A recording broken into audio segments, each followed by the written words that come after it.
Let's kick off this session that is named the following way: commercially significant infections, invasions, and non-infectious diseases, as well as antibiotic resistance. What impacts broiler and layer flocks at the present time? During the lunch break, you might have followed the video as well as the award ceremony for those who passed the advanced training course.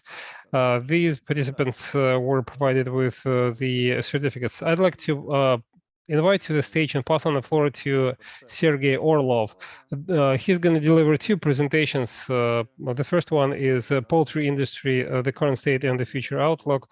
And the second one is Elanco solving veterinary problems. Well, ladies and gentlemen, I see that there are more people in this room, and I hope that more people will join us after the lunch break, and I hope that we will be able to cover a greater audience. But nevertheless, we did a lot.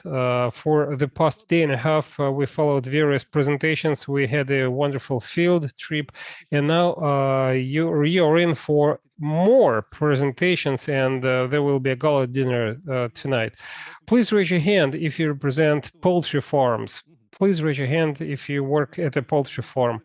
So that means that my presentation is not going to be in vain. I'm here to talk to practitioners as well as to deal with those who want to get more knowledge. And I'm here to discuss some solutions, some issues of common interest. It's not by chance that I inserted this slide in my presentation. What part of Novosibirsk is it? Well, it's Dubai, of course. It's just for fun to set you in the right mood, because everything that I'll be talking about is going to be interesting but very concerning. I'm talking about the current status and the outlook for the poultry industry. Well, vets and farm managers, try to imagine that you are behind the driving wheel of this bus, which is driving not in the village somewhere, but is driving along the highway, the main street in your city. Just imagine if you were a driver, then you would need certain changes to be introduced, because this wheel is seized by everyone, including economists. They found a cheaper substance or a better solution, or they were promised something. And what about we have the brake pedal and the gas pedal, or the accelerator, and the shareholders want us to be everywhere on time. They don't care about how we drive. If we think about the current problems, we will be outpaced by our rivals, and they will be more successful in the future. In a nutshell, this is the way a contemporary poultry farm looks like. Let me give you some historical and background data. Let's try to recall the way the poultry industry evolved. I'm going to use a flip chart. Let's take a closer look at what everything started with. Let's take as an example the year that everyone would recall, both youngsters and more seasoned experts. Let's say it's the year of 2000. For the first time, we started receiving, we started importing foreign strains of broilers. No one knew how to deal with them and how to manage them. We're talking about broilers who grew very quickly. And if back then you would have asked me how to assess the skills and qualifications of a vet, the main parameter that we followed was survival rate, because like I said, those were the initial steps. So survival rate was the main indicator. Back then, 98% was not a surprising indicator. I'm going to take all the markers, and in the year of 2010, very few people talked about survival rate. What was the main indicator? Kilos of meat products per meter of floor space. everyone wanted to increase meat productivity because the gap between the production costs and the price costs were so high. Well, we have three main problems: bronchitis, the Newcastle disease, and the Gumboro disease. And there are three more stationary, like coccidiosis or something else. So there are three main diseases and two additional diseases. If we focus on that, we'll be able to ensure the right meat productivity. Everything else is secondary because all we're concerned is the meat production. And this is where we are right now. So that's the year of 2020 and on. Now shareholders and owners say that the meat prices and production costs are so similar that there's almost no gap, and we can no longer afford to produce more meat at any cost. Now we need to reduce the production costs to be able to stay competitive. Another important aspect is that for the first time ever, we started discussing the quality. The first concern was caused by the chicken legs bought by China, and they didn't want any dermatitis. And it's easy to look into the future, to glance into the future behind the horizon, because all we need to do is follow in the footsteps of those who made more progress than we did. So the future is quite simple. Why in the past we focused only on three main diseases and two additional diseases? Now, at the present time and in the future, we have to focus on every single detail. While in the past, stomach atonia was not of high concern, the deaths back then were not focusing on auxiliary diseases. Even if you lose 0.5% here or 1.5% here, they were not concerned because their profitability was measured in double digits. But right now, even if you lose 0.5% of profitability, that means that you might not break even. Infections and problems are similar for everyone, regardless of the way of development you choose. The profitability is 1.5 to 2% is good, and if you multiply it by 6%, by 6, that's the number of cycles. That's the annual profitability of at least a dozen percent, which is good because the bank rates are negative right now. And looking forward, it's important to focus on everyone, and things that we were skeptical about, like not paying due attention to every detail, is now not a subject for skepsis. Therefore, we need to, like I said, pay due attention to everything that prevents growth of our flocks, because every single gram matters and it becomes significant. Now, if we take a closer look at the Western evolution, let me give you as an example the directive that limits the poultry density, thus limiting certain growth techniques. For instance, 33 kilos per square meter is the maximum threshold.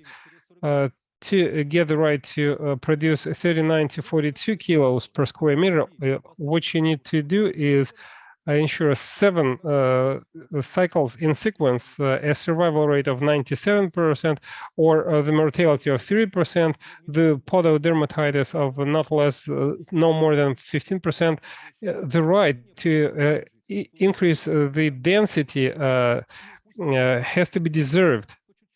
And if you lose 0.5% here or 0.5% there, you will not enjoy this right. You will either be destroyed because the competition is very severe, or at best you will remain at this level. And in our case, we're talking about a survival rate of 65%, at least. This is a figure was given by the industry expert, and that's that's the meat productivity per square meter, and it's twice the figure approved in Europe. And 102.3 is the self-sufficiency, which means that we need to export meat. If we move on to this technique, we need to divide this figure by 2. This is the future which is in store for us. If we take a look at a solution and a way to deal with this issue, that's where Elanco comes to the rescue, because we have collaborated with European customers who are already successful, and I will brief you on the steps to be taken to the. I wish I knew how to advance my slides.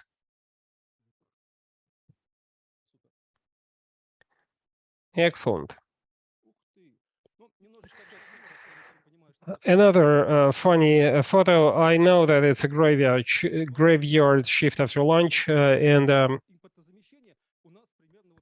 import substitution is going to look like that, at least as far as the live weight is concerned. I don't know how realistic that dream is, and this is the way the broilers are expected to look like. But let's go back to the current situation, and let's take a closer look at your typical poultry farm.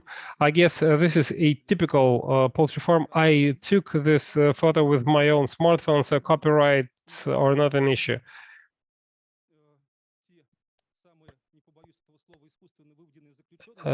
These are inmates rather than healthy birds, because for ethical reasons, I'm not going to name the poultry farm, and it doesn't make any difference, because every single poultry farm looks like that.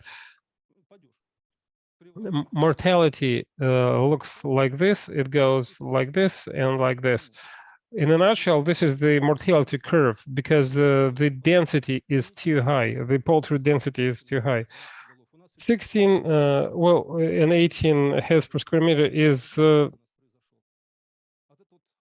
not the level that we see. 24 to 26 is more like it, and that's why the mortality is too high. In the future, it's not going to be possible anymore. As far as antibiotic resistance is concerned, this is something that has already been mentioned today.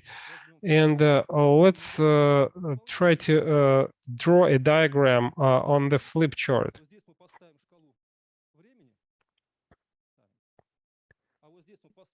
This is the time axis, and this is the dose axis. And what we see is that we use some lab tests to identify the minimal inhibiting concentration, MIC, and it looks like this.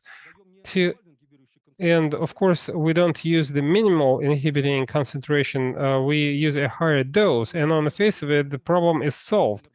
But it would be true if we follow the requirements with regards to feeding and watering. Let's say hog burns is a problem, and that means that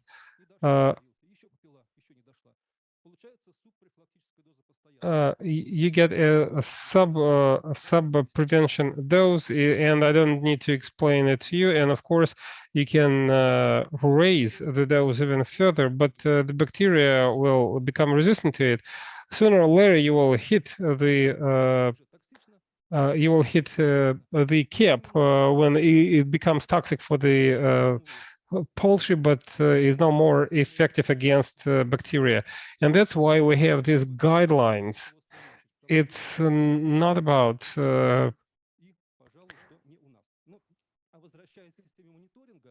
damaging your own poultry farm. Let me go back to monitoring the health status of poultry.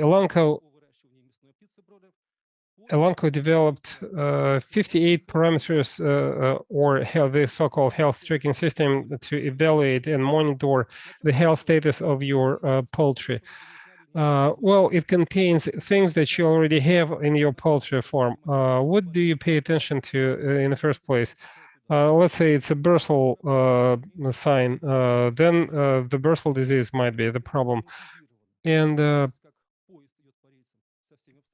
we just systematize the parameters that you track in any case. We evaluate 58 parameters of all with regards to all the organs, and it works in long term. several sessions and a mathematical model-based software that provides you with a forecast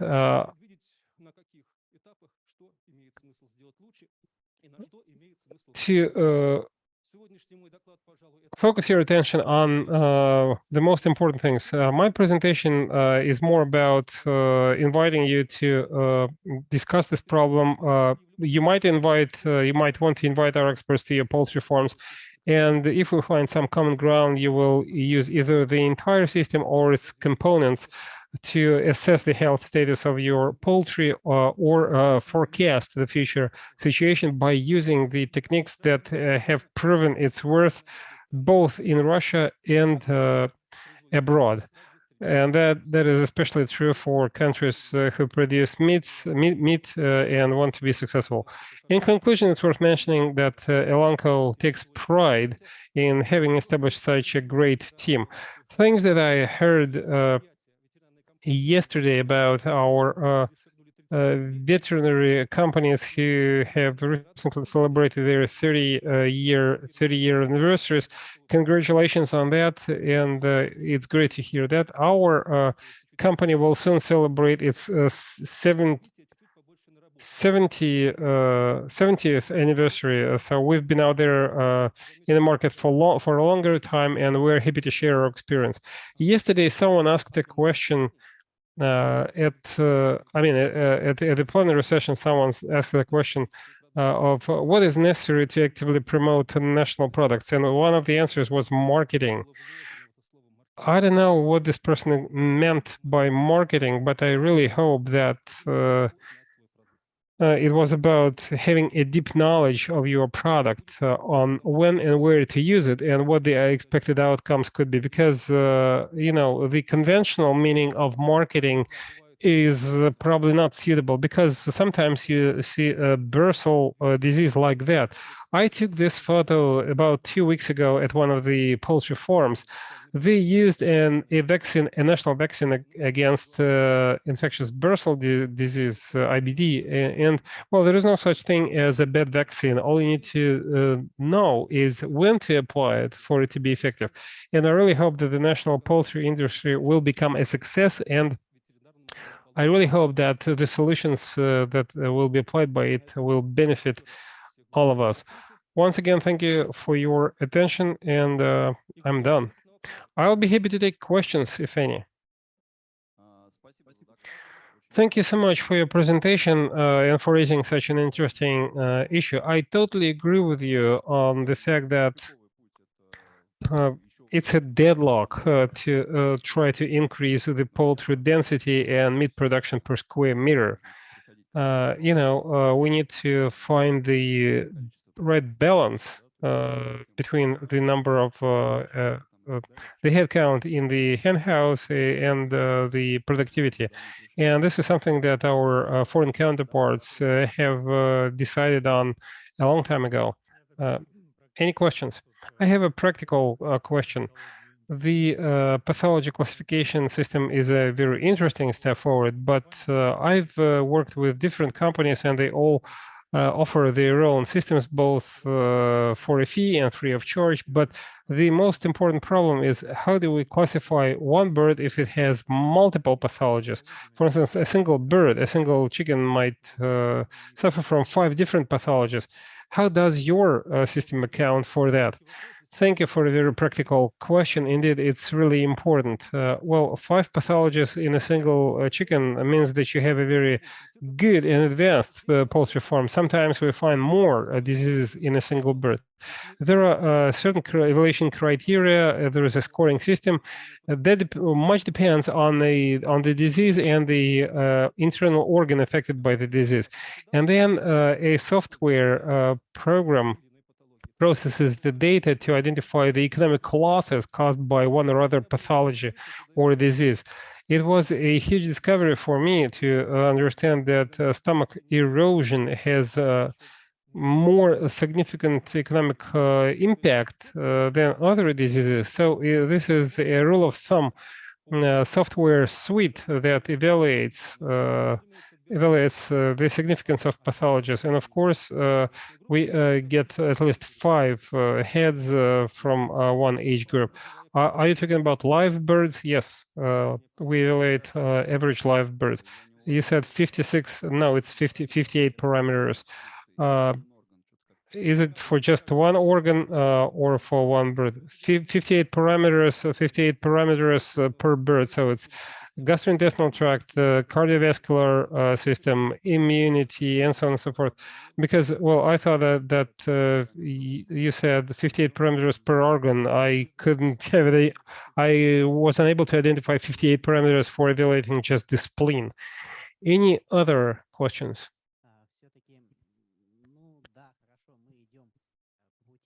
Well, right. You said that we are trying to increase the density. Our poultry farms are huge.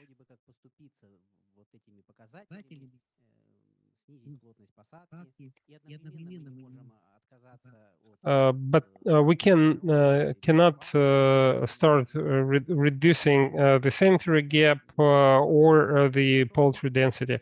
So my question is, oftentimes economists and farm managers say it's a definite no, but we need to identify both infected and non-infected hen houses and improve the biosecurity by reducing the cross-contamination. Maybe it makes sense to increase the poultry density in non-infected hen houses and decrease the density in the infected ones. Can we do that, or should we just focus on reducing the density, increasing the sanitary gap, and so on and so forth? Thank you for the wonderful question. Well, the answer is quite obvious. You don't have to do anything, and if you tell the farm manager or the owner that he or she has to do something, you're not going to get the answer that you will be able to share with us. But economic expediency is the main factor. One thing is to try to improve the health status, and it's a totally different matter if you try to increase the meat productivity through increasing the density.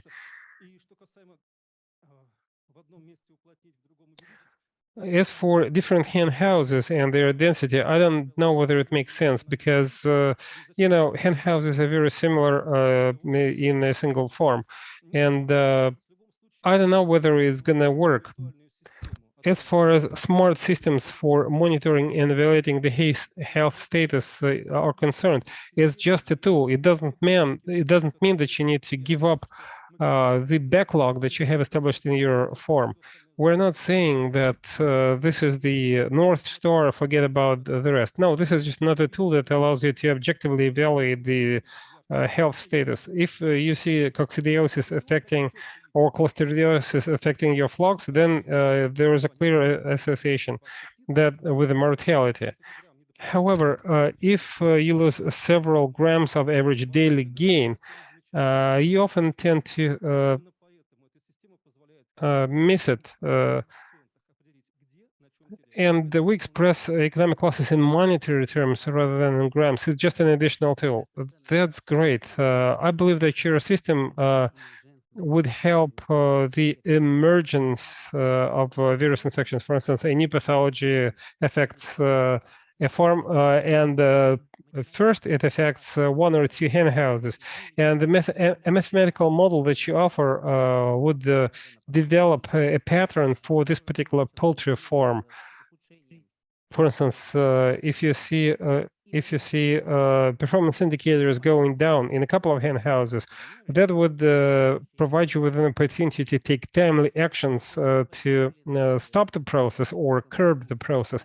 This is something that we discussed last year at a similar conference, and oftentimes, if you respond on time, you can solve lots of problems. Internal biosecurity aims to reduce the infection burden. Or if you don't care about that, you can keep on increasing your density, but the external biosecurity should be very strict then. There are large-scale farms that have strict external biosecurity, and that allows them to increase the poultry density. Well, everything is possible regardless of the meat production per square meter. It works everywhere. It helps you evaluate the current situation and assess the upcoming situation. Another important thing is to be able to quickly respond to any situation. Long-term monitoring, it's one of the benefits provided by our system, and immediate response to things happening on the ground. It works as a bundle, but you can use these two elements separately. Well, being a facilitator, let me ask you the following question. Since this session is devoted to antibiotic resistance, my question is, how does Elanco that sells antibiotics view the entire problem of antibiotic resistance? Would you please dwell on that? But please be brief. Well, thank you for the question. I cannot answer for Elanco as a group of companies, but my personal viewpoint is as follows. As far as bacterial infections are concerned, on the one hand, antibiotics are good, and one of the previous presentations was devoted to cross-species antibiotic resistance. But if you use the right antibiotics in a proper way and on time, then they have more benefits than risks, because giving up antibiotics in terms of prevention leads to bacterial infections that require therapeutical doses of antibiotics. Therefore, if you can offer prevention as opposed to treatment, if you can ensure timely prevention, then you avoid the necessity to administer antibiotics to both animals and humans. So it's a benefit, it's a definite benefit. As far as antibacterial drugs are concerned, the first time we administer it is on day 5. We try to save on that, but if there is an outbreak of an infection, then you provide antibiotics at later stages, which means that the intake would be higher and it's closer to the slaughter time.